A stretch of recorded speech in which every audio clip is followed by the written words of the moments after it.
আল্লামা দেলোয়ার হোসেন সাঈদী সাহেব বাংলাদেশের একজন খ্যাতনামা আলেম।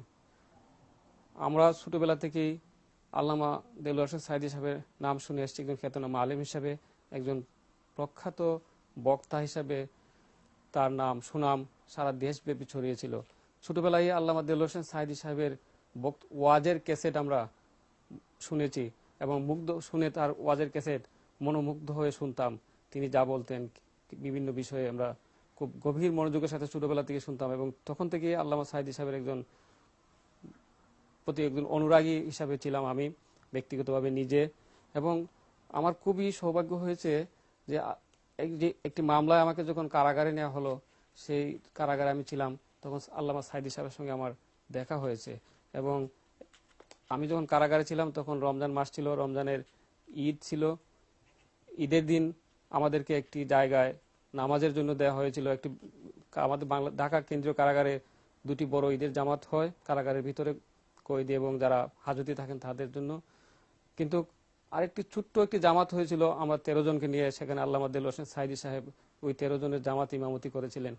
এবং সেই জামাতে ইমামতি করার সময় তিনি একটি খুতবা দিয়েছিলেন আমাদের 13 জনের সামনে এবং সেই খুতবা শেষে তিনি মোনাজাত করেছিলেন। এবং তিনি যে আবেগঘন মোনাজাত করেছিলেন, তিনি আল্লাহর দরবারে বলেছিলেন, হে আল্লাহ, আমাদেরকে কঠিন পরীক্ষার মুখোমুখি করেছো, সেই পরীক্ষা যেন আমরা ধৈর্যের সাথে উত্তীর্ণ হতে পারি, সেই কঠিন পরীক্ষা যেন আমরা ইমান থেকে বিচ্যুত না হই, আমাদের বিশ্বাস থেকে বিচ্যুত না হই, আমাদের মনোবল যেন দুর্বল না হয়, সেজন্য তিনি আল্লাহর কাছে মোনাজাত করেছিলেন। তখন আমি চিন্তা করেছিলাম, আল্লামা দেলোয়ার হোসেন সাঈদী সাহেব জেল থেকে মুক্তির জন্য বা মামলা থেকে অব্যাহতির জন্য আল্লাহর দরবারে মোনাজাত করেননি। সেই বিষয়টিকে আমাকে খুব টাচ করেছিল যে আল্লামা দেলোয়ার হোসেন সাঈদী সাহেব বলেছেন আল্লাহর দরবারে কঠিন পরীক্ষার মুখোমুখি হয়েছেন। উনি বলেছেন, আল্লাহ তুমি ইমানদারদেরকে কখনো কখনো কঠিন পরীক্ষা দিয়ে, কখনো কঠিন বিপদের সম্মুখীন করে বিভিন্নভাবে পরীক্ষা করে থাকো, আল্লাহ তুমি আমাদেরকে সেই পরীক্ষার সম্মুখীন করেছো বলে আমরা বিশ্বাস করি এবং সেই পরীক্ষা যেন আমরা ধৈর্যের সাথে মোকাবেলা করতে পারি, সাহসের সাথে মোকাবেলা করতে পারি। আল্লামা দেলোয়ার হোসেন সাঈদী সাহেব আল্লাহর দরবারে সেই মোনাজাত করেছিলেন। ফাঁসির আদেশ হওয়ার পর তার সঙ্গে যাদের দেখা হয়েছে কারাগারে, আমি তাদের দু একজনের কাছ থেকে শুনেছি, আল্লামা দেলোয়ার হোসেন সাঈদী সাহেব বলছেন যে আমি যদি এই রায়ে আমার মৃত্যু হয় তাহলে আমি শাহাদতের পর্যায়ে আমার মৃত্যু হবে। সেই জন্য আল্লামা দেলোয়ার হোসেন সাঈদী সাহেব একটু মনোবল ভাঙেননি বা তার মনোবলে কখনো দুর্বল হয়নি।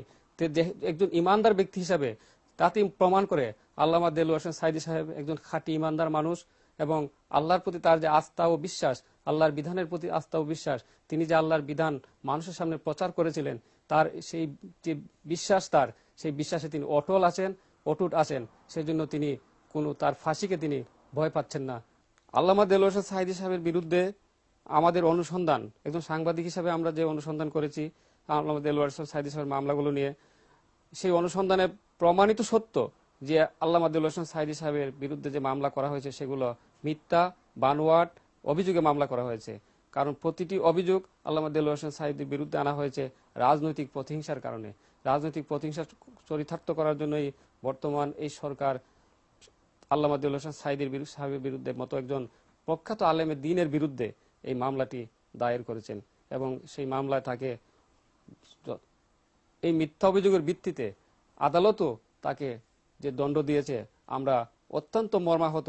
কারণ যে দেশে একজন আলেমের দ্বীনের বিরুদ্ধে এ ধরনের মিথ্যা অভিযোগে রায় দিতে পারে, সে দেশে সাধারণ মানুষের নিরাপত্তা বলতে তো কিছুই থাকার কথা নয়।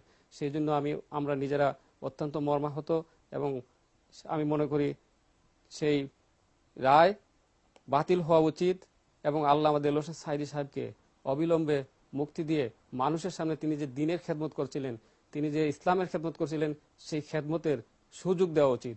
সেই দাবিও আমি পেশ করব আপনার এই অনুষ্ঠানের মাধ্যমে।